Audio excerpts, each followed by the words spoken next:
enterrados vivos. O chefe foi fiel à sua palavra e forneceu-nos provisões frescas em grande abundância. Achamos as tartarugas mais saborosas do que quaisquer outras que jamais tínhamos provado e os patos eram superiores às nossas melhores espécies de aves selvagens, excepcionalmente tenros, suculentos e de sabor requintado. Além disso, os selvagens trouxeram-nos, depois de lhes termos feito compreender o nosso desejo, uma grande quantidade de aipo castanho e de cocleária, ou erva contra o escorbuto, assim como uma canoa cheia de peixe fresco e seco. O aipo foi para nós um verdadeiro regalo e a cocleária teve um resultado admirável, servindo para curar aqueles de nós que já tinham manifestado sintomas de doença. Em pouco tempo todos os enfermos se curaram. Recebemos ainda outras provisões frescas em abundância, entre as quais devo citar uma espécie de marisco, que pela forma se assemelhava ao mexilhão mais que sabia a ostra. Também nos trouxeram grande quantidade de camarões das duas espécies e ovos de albatroz e de outras aves, cujas cascas eram negras. Embarcamos uma boa provisão de carne de porco, da espécie de que já falei. A maior parte dos nossos homens achou um alimento agradável, mas a mim pareceu-me impregnado de um cheiro a peixe absolutamente repugnante. Em troca de todas estas boas coisas oferecemos aos nativos colares de contas azuis, joias de cobre, pregos, facas e tecidos vermelhos e eles mostraram-se encantados com a troca. Estabelecemos na costa um mercado regular, ao alcance dos canhões da escuna, e todo o tráfego se desenrolou sob a aparência da boa-fé e com uma ordem que não seria de esperar da parte dos selvagens a julgar pela sua conduta na aldeia de Cloque-Cloque. As coisas correram desta forma agradável durante alguns dias e nesse período grupos de indígenas vieram a bordo da escuna, enquanto destacamentos dos nossos homens se deslocaram várias vezes à terra, fazendo longas incursões para o interior e não sofrendo da parte dos selvagens nenhum vexame. Vendo a facilidade com que o navio podia ser carregado de escombro do mar, graças à disposição amistosa dos ilhéus e ao auxílio que nos podiam prestar para o apanhar, o capitão Guy resolveu entrar em negociações com Tuvit relativamente à construção de edifícios apropriados para a preparação do artigo e a forma de recompensá-lo e aos seus homens pelo trabalho de recolher o mais possível, enquanto nós aproveitaríamos o bom tempo para seguir a nossa viagem em direção ao sul. Quando o chefe foi informado deste plano, pareceu disposto a aceitá-lo e, assim, o negócio foi concluído com vantagens para ambas as partes, ficando combinado que, depois dos preparativos necessários, tais como a escolha de um local conveniente e a construção de uma parte dos edifícios ou outras tarefas para as quais fosse preciso a participação de toda a tripulação, a escuna levantaria a âncora, deixando na ilha 3 tripulantes para vigiarem o cumprimento do projeto e ensinarem aos nativos o modo de secar o escombro do mar. Quanto ao modo de pagamento dependeria do zelo e da atividade dos selvagens. Deviam receber uma certa quantidade de contas azuis, facas e panos vermelhos em troca de um certo número de picus de escombro do mar, que tivessem preparado durante a nossa ausência. Uma descrição da natureza deste importante artigo de comércio e do método de o preparar pode ter algum interesse para os leitores e acho que esta é a ocasião apropriada para o fazer.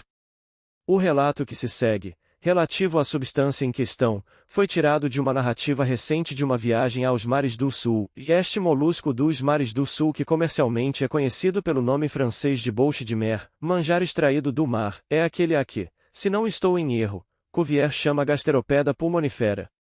Colhe-se em abundância nas costas das ilhas do Pacífico, principalmente para o mercado chinês, onde está cotado a alto preço, quase tanto como esses famosos ninhos comestíveis, que são feitos de uma matéria gelatinosa que determinada espécie de andorinha retira dos corpos destes moluscos.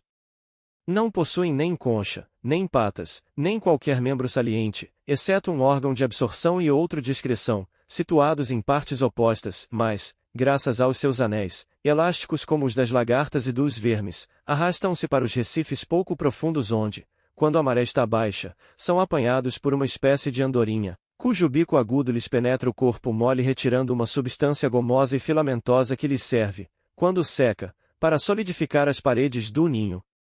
Daí o nome de Gasteropeda pulmonifera.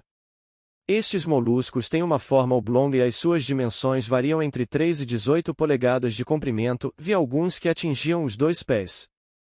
São quase redondos, mas ligeiramente achatados num dos lados, aquele que está virado para o fundo do mar, e têm uma espessura que varia entre 1 e 8 polegadas.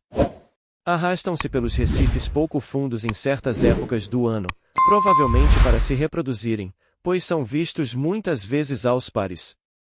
Aproximam-se da costa quando o sol incidindo sobre a água a aquece e, por vezes, vão para águas tão pouco fundas que, quando a maré baixa, ficam expostos ao calor do sol. No entanto, não se reproduzem nos baixios, pois nunca vimos nenhuma cria e, quando os observamos a subir de águas mais fundas já tinham sempre atingido seu estado adulto. Alimentam-se principalmente dessa espécie de zoófitos que o coral produz. O escombro do mar apanha-se geralmente a uma profundidade de 3 ou 4 pés, depois do que é levado para a costa, onde, com a ponta de uma faca, se lhe faz uma incisão numa das extremidades, com cerca de 1 polegada ou mais, segundo as dimensões do molusco. Através desta abertura tiram-se as entranhas, pressionando o corpo do animal, as quais, aliás, são semelhantes às de todos os pequenos animais que habitam o mar. São então lavadas e depois postas a ferver a uma determinada temperatura que não deve ser nem muito alta nem muito baixa. Seguidamente envolvem-se em terra durante 4 horas, fervem mais um pouco e finalmente põem-se a secar ou ao lume ou ao sol. Os moluscos melhores são os que são secos ao sol, mas, enquanto por este meio se obtém o valor de 1 picul, 133 libras e 1/3, ao lume podem-se secar 30 piculs. Quando são convenientemente secos, podem ser conservados sem perigo 3 ou 4 anos num local seco, embora seja necessário examiná-los de vez em quando, talvez 4 vezes por ano para ver se a umidade não os atingiu e estragou.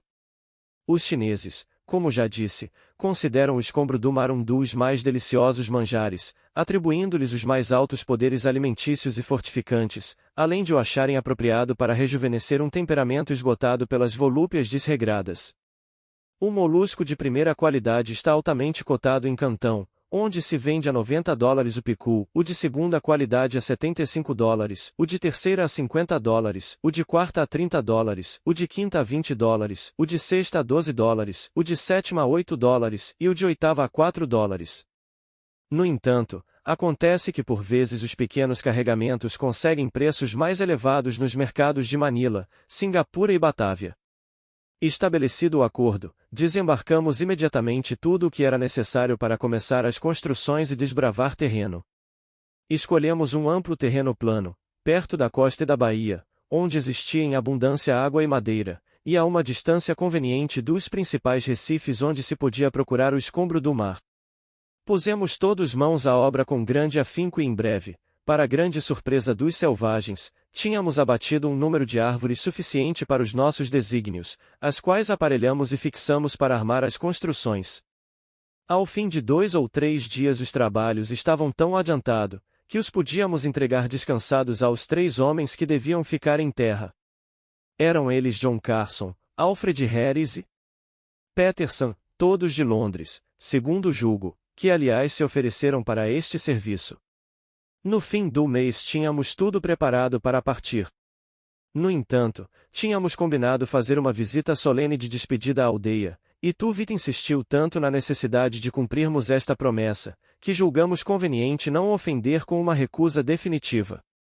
Julgo que naquela altura nenhum de nós tinha a menor dúvida sobre a boa-fé dos selvagens. Todos os nativos se tinham comportado respeitosamente, auxiliando-nos de bom grado nos nossos trabalhos, oferecendo-nos os seus produtos, muitas vezes gratuitamente nunca, em caso algum, nos roubaram um único objeto, apesar do alto valor que atribuíam às nossas mercadorias a julgar pelas extravagantes demonstrações de alegria que faziam cada vez que os presenteávamos. Especialmente as mulheres eram muito solícitas em tudo e, numa palavra, teríamos de ser os homens mais desconfiados do mundo para suspeitarmos de qualquer pensamento de perfídia da parte de um povo que nos tratava tão bem. Porém precisamos de pouco tempo para verificarmos que aquela aparente solicitude não era mais do que o resultado de um plano bem estudado para nos levar à destruição e que aqueles ilhéus que nos tinham inspirado sentimentos de estima, pertenciam à raça dos mais bárbaros, manhosos e sanguinários miseráveis que jamais contaminaram o globo.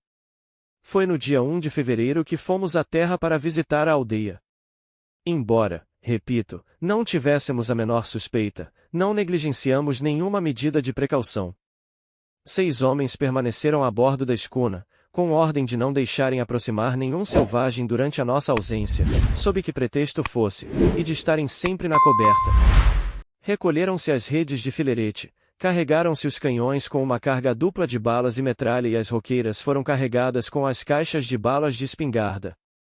O navio estava ancorado, com a âncora a pique, a cerca de 1 milha da costa e nenhuma embarcação se podia aproximar por qualquer dos lados sem ser vista e sem ficar imediatamente ao alcance do fogo da nossa artilharia.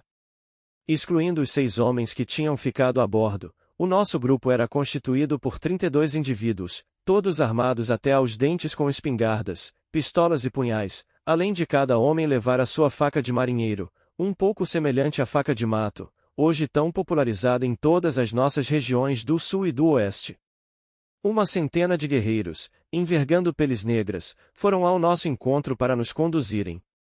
Devo dizer que notamos com certa surpresa que não estavam armados. Quando interrogamos Tuvit sobre o assunto, respondeu-nos simplesmente: "Se matei não e para si, isto é, entre irmãos não são precisas armas." Consideramos esta resposta favorável e prosseguimos o nosso caminho.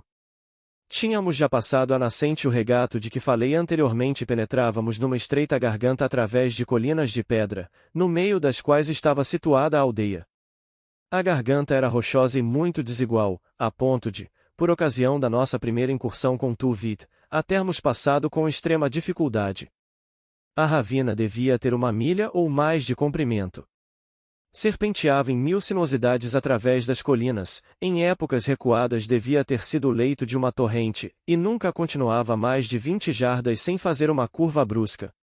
Tenho a certeza de que as vertentes deste vale se elevavam a mais de 70 ou 80 pés de altura na perpendicular e, em alguns sítios, as paredes atingiam tal altura que impediam a penetração da luz do dia. A largura média era de cerca de 40 pés, mas por vezes estreitava tanto que só cabiam 5 ou 6 homens de frente. Em suma, não podia existir melhor local para uma emboscada e não é de estranhar que nos agarrássemos às nossas armas assim que lá entramos. Quando agora penso na nossa enorme loucura, o que mais me espanta é que nos tivéssemos aventurado daquela maneira, sem atender às circunstâncias, pondo-nos assim à disposição de selvagens desconhecidos, a ponto de lhes permitirmos caminhar adiante e atrás de nós durante toda a extensão da ravina. No entanto, foi essa ordem que cegamente adotamos fiando-nos estupidamente na nossa força, no desaparecimento das armas de Tuvit e dos seus homens, no efeito das nossas armas de fogo, cujo funcionamento ainda era um segredo para os nativos, e acima de tudo, nas repetidas manifestações de amizade daqueles infames canalhas. 5 ou 6 deles abriam caminho, como que para nos mostrar a estrada, fazendo gala nos seus cuidados, afastando pomposamente as grandes pedras ou outros objetos que nos entravassem o caminho. A seguiríamos nós, caminhando juntos, pois a nossa única preocupação era não nos separarmos. Atrás seguia o corpo principal dos selvagens, numa ordem e correção perfeitamente insólitas. Dirk Peters, um tal Wilson Allen e eu caminhávamos à direita dos nossos camaradas, examinando tudo ao longo do percurso, nas estranhas estratificações da muralha que se erguiam sobre as nossas cabeças. Uma fenda na rocha despertou-nos a atenção. Era suficientemente larga para permitir a passagem de um homem e penetrava na montanha 18 ou 20 pés em linha reta, virando depois para a esquerda. A altura do buraco, até onde podíamos ver, era de 60 ou 70 pés. Através das sinuosidades cresciam 2 ou 3 arbustos enfesados, que lembravam um pouco a aveleira e que eu tive a curiosidade de examinar. Com este objetivo avancei resolutamente, tirei 5 ou 6 avelãs de um cacho e retirei-me a toda a pressa. Quando regressava verifiquei que Peters e Allen me tinham seguido. Pedi-lhes que recuassem, pois não havia espaço para deixar passar 2 pessoas e disse-lhes que lhes daria algumas das minhas avelãs. Assim, os meus companheiros deram meia volta e dirigiram-se para o caminho. Quando Allen estava quase à entrada da gruta, senti, de repente, uma sacudidela, como nunca a tinha experimentado, a qual me inspirou uma vaga ideia, se na verdade posso dizer que tive uma ideia, de que as fundações do nosso globo estavam a ruir e que a hora da destruição final tinha chegado.